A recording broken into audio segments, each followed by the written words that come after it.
Meilleure stratégie pour payer $0 d'impôts utilisés par les riches. Vous êtes sur Liberté Financière TV. Peu importe le jugement que vous portez sur un tel fait, les riches sont les seuls à avoir suffisamment de ressources, firmes de comptables, fiscalistes, banques, avocats et gestionnaires, en tout genre pour identifier les failles du système fiscal et trouver des moyens d'éviter de payer des impôts.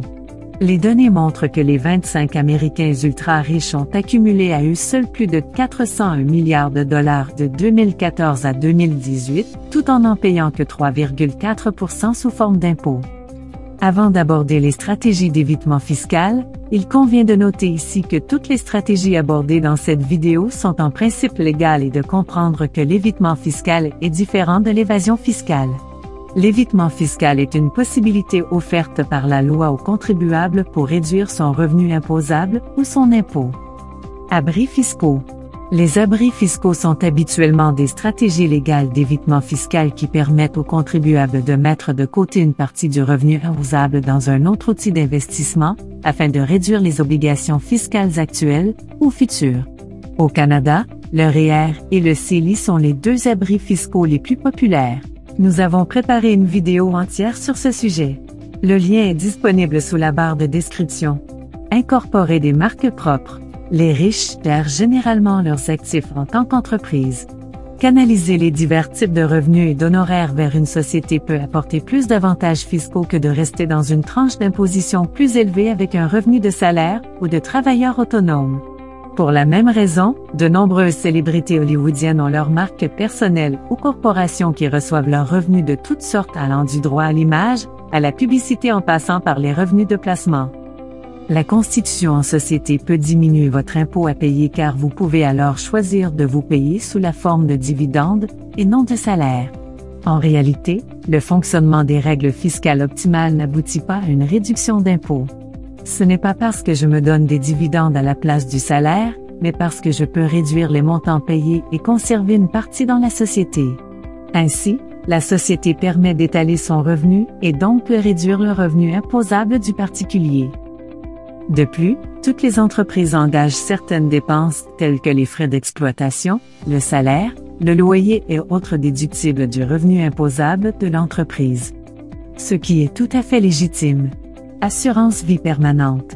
Une assurance vie permanente offre une couverture à vie. Elle comprend souvent des prestations de décès ainsi qu'une composante d'épargne. La composante épargne permet de se constituer une valeur de rachat non imposable annuellement. Le preneur d'assurance peut utiliser cette valeur de rachat comme garantie pour bénéficier de prêts ou obtenir des liquidités afin de répondre à des besoins spécifiques tels que le paiement de factures médicales ou le financement des études de leurs enfants ou même l'achat d'actifs.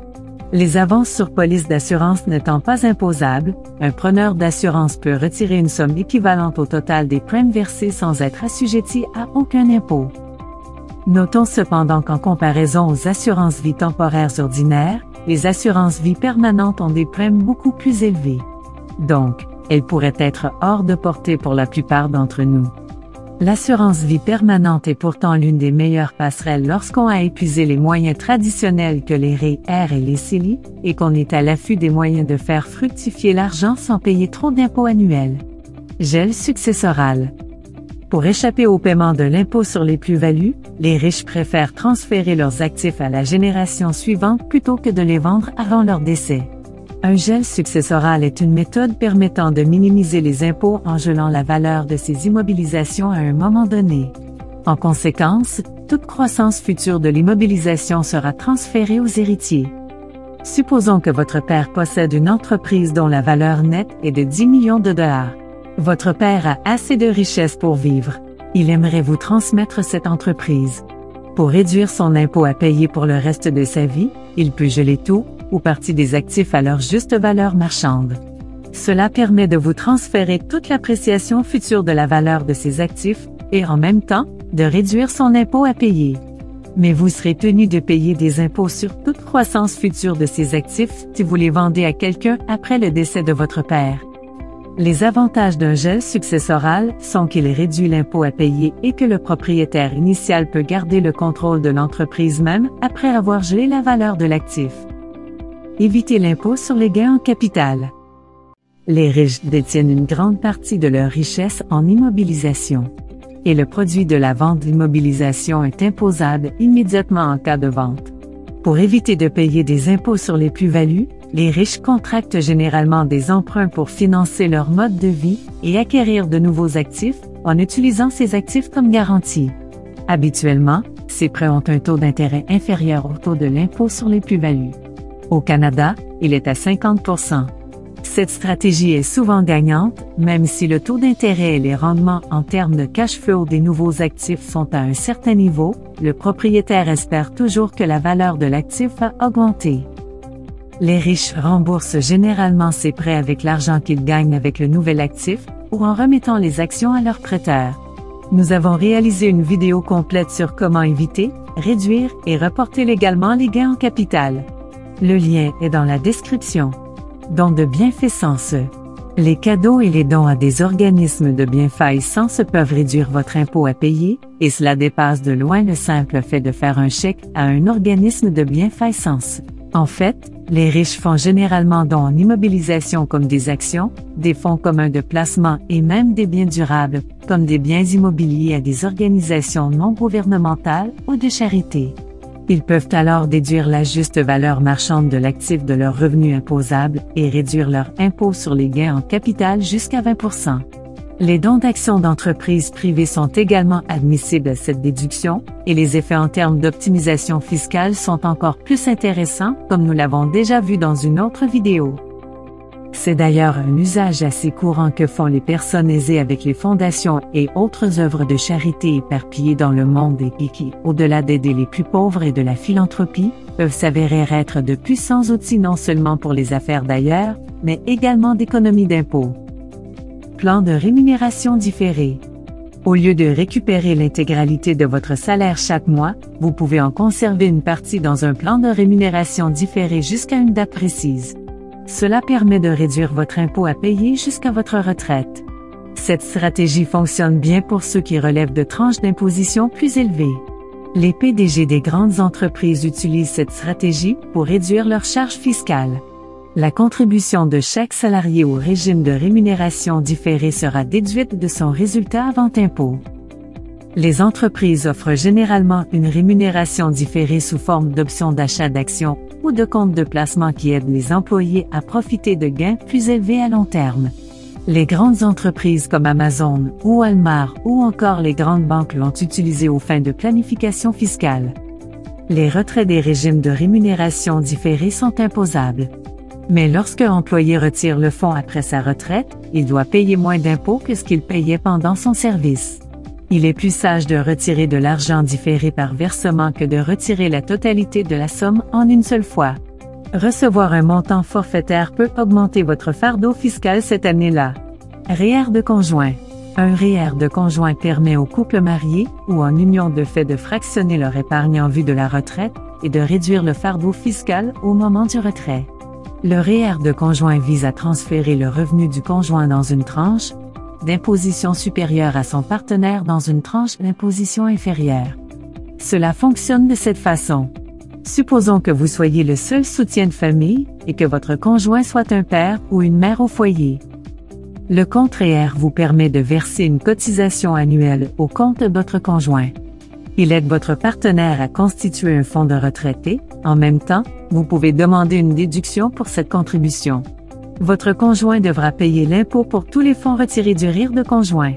Mais l'impôt qu'il ou elle devra payer sera maigre car votre partenaire se situera probablement dans une tranche d'imposition inférieure à la vôtre.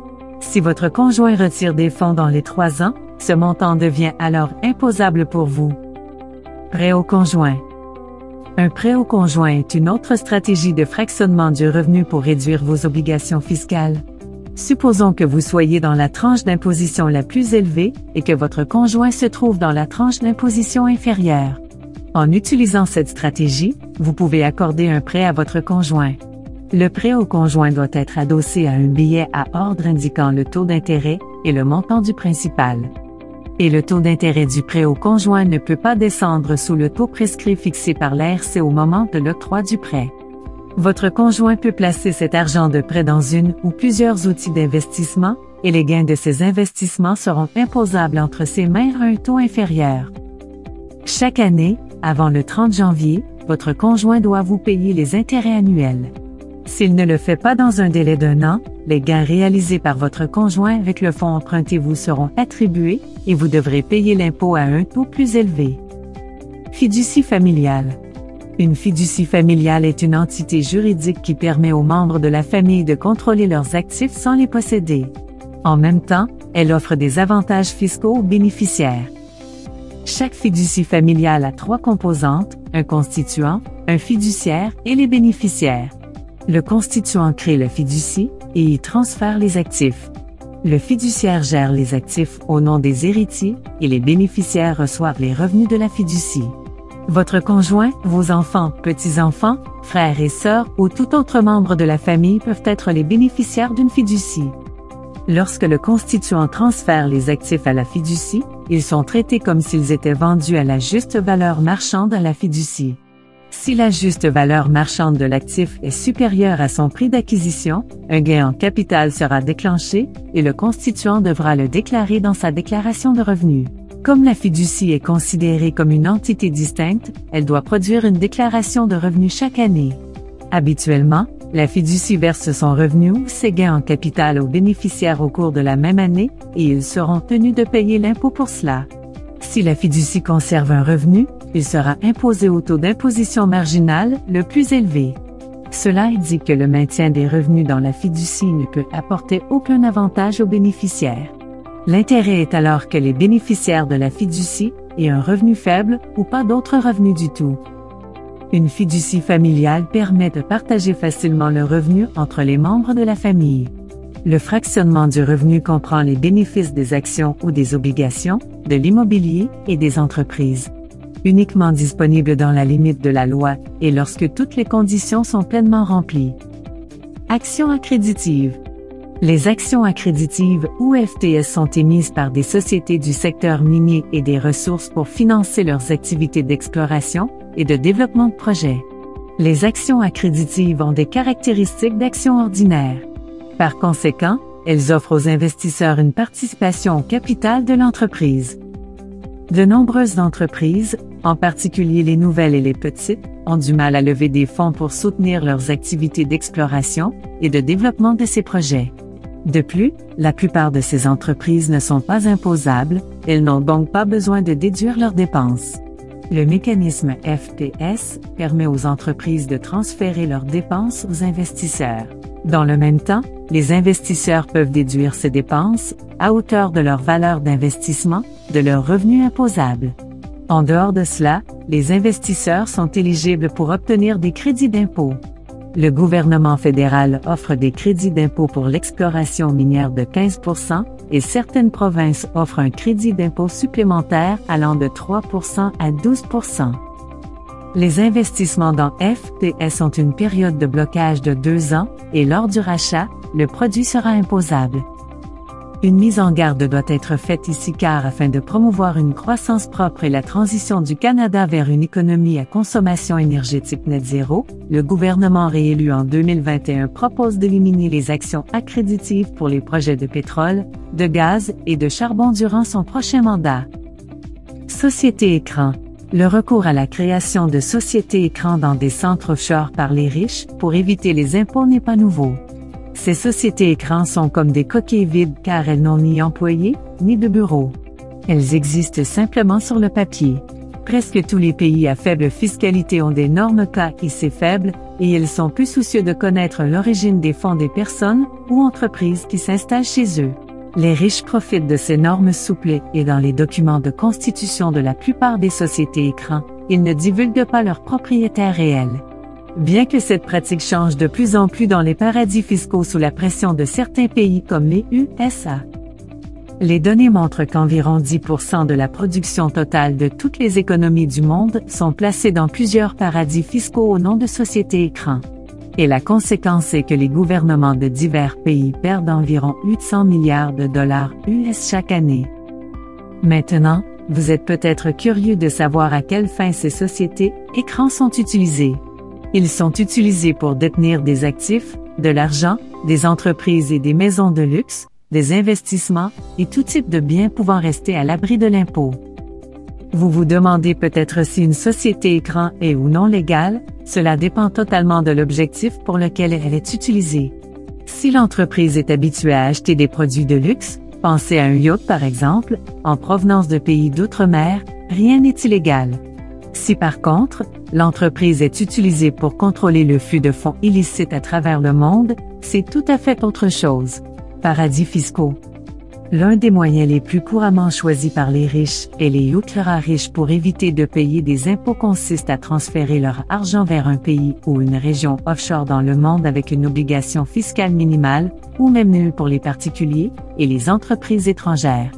Bien qu'il n'y ait pas de définition appropriée d'un paradis fiscal, et que les paradis fiscaux ne soient pas illégaux en soi, mais privent les États de revenus qu'ils auraient collectés, l'OCDE a proposé quelques facteurs permettant de savoir si un pays est un paradis fiscal ou non. Les éléments suivants déterminent si une juridiction est un paradis fiscal. Impôt nul ou minime sur les revenus concernés, manque de transparence, les lois et pratiques administratives du territoire empêchent l'échange effectif d'informations à des fins fiscales avec d'autres gouvernements. Maintenant, vous êtes peut-être curieux de savoir où se trouvent ces paradis fiscaux. Ils sont répartis dans le monde entier et les principaux paradis fiscaux du monde sont les îles Caïmans, les Bermudes, la Suisse, les Pays-Bas et le Luxembourg. D'ailleurs, les récents Pandora Papers ont montré que certains États des USA se sont progressivement transformés en paradis fiscaux, notamment le Dakota du Sud. Vous pouvez vous demander quels avantages que ces pays tirent d'être un paradis fiscal. Le paradis fiscal ne signifie pas nécessairement que ces pays ne facturent ni frais, ni autres charges. Ils facturent des frais aux particuliers et aux entreprises, notamment ceux liés aux enregistrements d'entreprises, aux licences, au renouvellement. En outre, ces pays comptent sur les investissements des entreprises étrangères et l'espoir d'augmenter les opportunités d'emploi pour leurs citoyens. Comment fonctionnent les paradis fiscaux? L'une des méthodes les plus courantes consiste à enregistrer l'entreprise dans ces paradis fiscaux plutôt que dans un pays où votre entreprise gagne de l'argent. Avoir son siège social dans un paradis fiscal aide les entreprises à y enregistrer des bénéfices et à économiser de l'impôt. Une autre méthode consiste à ouvrir une filiale dans un paradis fiscal ou une région du monde avec un impôt de société très faible. Cette stratégie aide les entreprises bien souvent qui mènent des activités dans plusieurs pays ou qui se déploient en ligne, pensez à Amazon par exemple. De nombreuses sociétés pharmaceutiques utilisent également cette stratégie et économisent des montants très importants en impôts chaque année. En fait, la filiale située dans le pays à faible fiscalité vend des brevets de produits très rentables à la maison mère. En retour, la société mère verse une somme importante à titre de redevance à cette entité. Ce montage permet à la société mère d'économiser des sommes importantes d'impôts sur son territoire d'origine. De nombreuses personnalités à travers le monde utilisent la stratégie des paradis fiscaux pour économiser des impôts, et quelques entreprises populaires qui l'ont adoptée à l'instar d'Apple, Skype et Johnson & Johnson. Notons tout de même que les récentes négociations sur l'instauration d'un impôt minimum viendront réduire quelque peu les bénéfices qu'on peut tirer des paradis fiscaux et que certaines zones dans le monde, notamment les Bahamas connus pour leurs avantages fiscaux, transforment progressivement leurs règles fiscales. Si vous gagnez plus d'argent, vous devez trouver un moyen de réduire votre impôt à payer. Les riches font généralement leur planification fiscale à l'avance pour éviter les impôts. Vous pouvez également essayer leur stratégie pour augmenter votre valeur nette à moyen ou long terme et profiter autrement de votre argent. Les stratégies ci-dessus sont complexes et nécessiteront l'aide d'un expert fiscal puisque notre vidéo est faite à des fins d'information générale. La bonne planification au bon moment peut faire de vos rêves une réalité. Si ce sujet vous intéresse, faites-le nous savoir dans la section des commentaires qui aide notre chaîne à se développer. Vous pouvez également trouver d'autres vidéos déjà réalisées sur comment éviter le gain en capital légalement, et pour beaucoup plus de vidéos comme celle-ci, abonnez-vous à notre chaîne et recevez une notification lorsque nous publions une nouvelle vidéo. Merci.